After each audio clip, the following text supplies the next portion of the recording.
آپ یہ دیکھ لیجئے انویسٹر کا کانفیڈنس اگر ایک بار شیک ہو گیا تو وہ تو پھر یہاں انویسٹ نہیں کرے گا, وہ وڈرا کرے گا, چلا جائے گا بائے بائے کہہ کے آپ کو.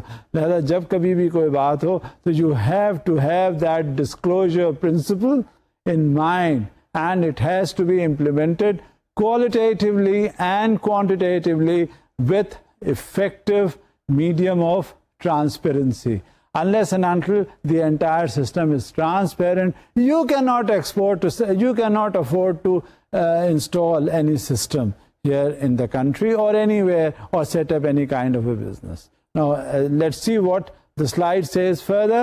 For institutions which may give more favorable assessments, leading to misleading indicators of risk exposures and the potential for inadequate capital requirements. Furthermore, such disclosures will underpin the comparability of disclosures across banks. As I was discussing with you, کہ یہ جو institutions ہوتے ہیں favorable assessment جب کرتے ہیں تو they should come up with the reason, they should come up with the logic, and especially the risk exposures should be immediately spelled out. There should be an absolute transparency in the decision, in the assessment, in the credit risk ratings, in the risk analysis and the risk weightages as well.